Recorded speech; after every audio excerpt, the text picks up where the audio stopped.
Cabinet మీటింగ్లో మాట్లాడుతుంది ఏంటంటే రోడ్లు వేయాలి. ఫస్ట్ రోడ్లు వేయాలంటే డబ్బులు ఎక్కడ ఉన్నాయి, డబ్బులు ఎక్కడి నుంచి తీయాలి, ఈ ప్రతి కనిపించిన ప్రతి చోట తీసేసుకున్న డబ్బులు. మీకు ఎట్లా ఉంటుంది, మీరు ఒక్కొక్క స్లైడ్ చూపిస్తా ఉంటే డబ్బులు వరుసగా ఉంటాయి. మీరు చూడండి, చిన్న నా జీవితంలో నేను ఇప్పుడు దాకా నేను ఇన్ని 100 కోట్లు సంపాదించాను. లాస్ట్ నేను 10 years నేను కూర్చోబెడితే లాస్ట్ నేను సినిమాలు వచ్చినప్పటి నుంచి సినిమాల్లో నేను సంపాదించింది దాదాపు 100 పైన కోట్ల ట్యాక్స్ కట్టుంటాను. అలాంటి నేను నా ఆడిటర్ ఏదైనా చెప్తే నేను ఆ లెక్కలు చూపించేవాడు. నాకు ఈ లెక్కలు ఇట్లా ఉంటాయి, ఇవి ఉంటాయి, మీకు ఏమంటారు, ఈ హెడ్ కింద ఇంత ఖర్చు అయింది, దీనికి ఇంత ట్యాక్స్ కట్టింది అంటే నా తలపోటు వచ్చేసేది. ట్యాక్స్ ఎంత కట్టాలో చెప్పండి అనేవాడు.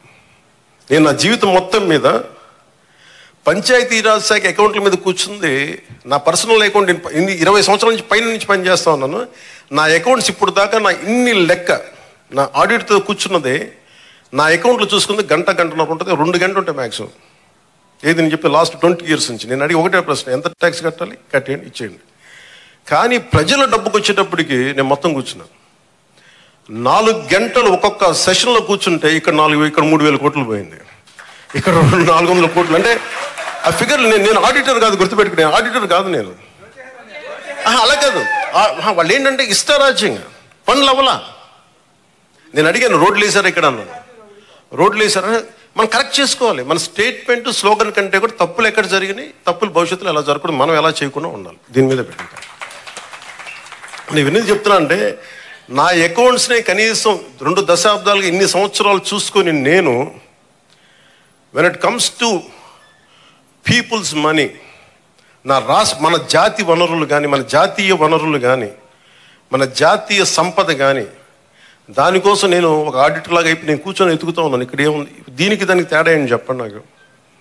ఈ 100 కోట్లు ఎటు వెళ్ళింది, ఈ మార్కెట్ యార్డ్ నుంచి ఎందుకు డబ్బులు తీసుకున్నారు, దీనికి ఏంటి, ఇట్లా అడుగుతుంటే పాప అధికారులు కూడా ఇబ్బంది పడతాం. నాకు అర్థమవుతుంది. నేను చెప్పాను అసలు మిమ్మల్ని సాధించడానికి కాదండి, మన ప్రజలకి రేపొద్దున అసెంబ్లీలో నన్ను అడిగినా కానీ, రేపొద్దున ఎక్కువ నేను పబ్లిక్ మీటింగ్స్ చెప్పినా కానీ నేను మీకు అకౌంటబిలిటీ అని చెప్పాను, మీకు అదే అకౌంటబిలిటీ అని తీసుకొస్తున్నాను.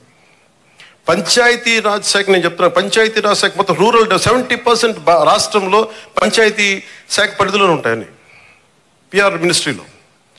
నా కోరిక ఏంటంటే ఈ 5 సంవత్సరాల్లో మనం 100% ఎలా కొట్టామో స్ట్రైకింగ్ 21 out of 21 ఎలా కొట్టామో అలాగా రక్షిత మంచినీరు అసలు లేని గ్రామం లేదు అని అనిపించుకోవాలి నా కోరిక. అది ఎంత సాధ్యపడద్ది అనేది నిధులు, నా విల్లో పవర్, నా విల్లో శక్తి ఉంది, నా సంకల్పంలో శక్తి ఉంది, వనరులు, బడ్జెట్, మిగతా వాళ్ళందరూ కలిసి వచ్చే విధానాన్ని బట్టి ఒక్క గ్రామం కూడా లేకుండా, అసలు రక్షిత మంచినీరు లేకుండా ఒక గ్రామం లేదు, అది అనిపించుకోవాలి. అలాగే ఎక్కడో మారుమూలన్న అరకులో ఇంకా డోలీలు కట్టుకొని గర్భిణీ స్త్రీలను తీసుకొస్తారు, అది పోవాలి. నా కోరిక ఏంటంటే నేను మన పోరాట యాత్ర అప్పుడు నేను అరకు తిరిగాను.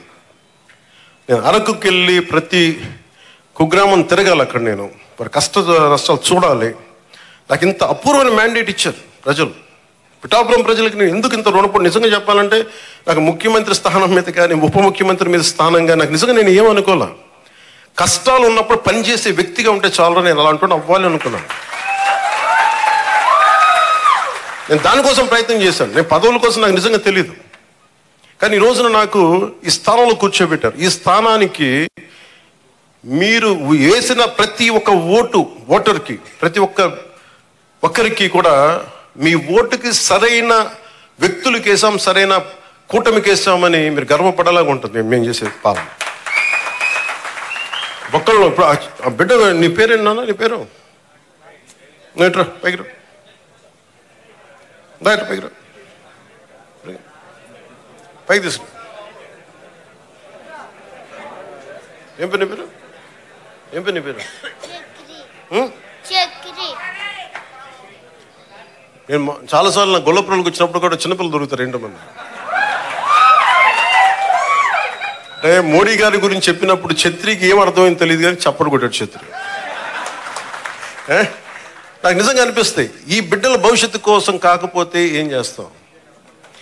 ఇప్పుడు నేను రక్షిత మంచినీరు వీళ్ళకి ఇవ్వగలిగేది ఏముంది, కనీసం తాగడానికి మంచి నీళ్ళు ఇవ్వగలగాలి, మంచి చదువు చెప్పించగలగాలి, వీళ్ళకి ఏం చేయగలం వీళ్ళకి.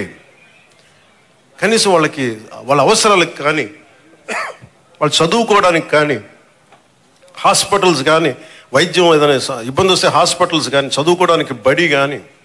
నేను చెప్తాను 2047 చంద్రబాబు గారు మేము ఇదే అనుకుంటున్నాం. చంద్రబాబు గారు ఇదే చెప్తా ఉన్నారు, అద్భుతంగా రాణించాలి, భారతదేశం should become number 1 in the world అని. మోడీ గారి కోరిక అదే.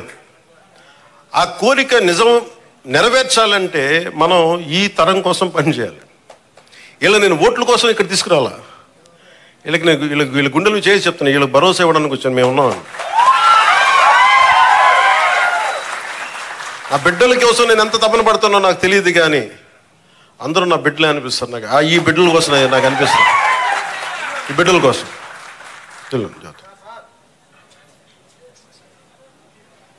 ఇక్కడ మీకు మాట ఇస్తున్నాను, నేను ఒక తరం కోసం కాదు, 2 తరాల కోసం పనిచేయాలి. వాటి కోసం పనిచేస్తాను తెలుసుకుంటూ, మీకు తెలియజేసుకుంటూ, మీ అందరికీ మరోమారు అధికార యంత్రాంగానికి, ఆర్డీఓలందరికీ, వేదిక పైన ఉన్న అధికారులందరికీ, ఇక్కడున్న భారతీయ జనతా పార్టీ నాయకులందరికీ, తెలుగుదేశం నాయకులందరికీ, ఇవన్నీ నేను ఇలా తీసుకున్నామా అంటే ఇక్కడ ఇదండి, ఇది జనవాణి కార్యక్రమం కాదు.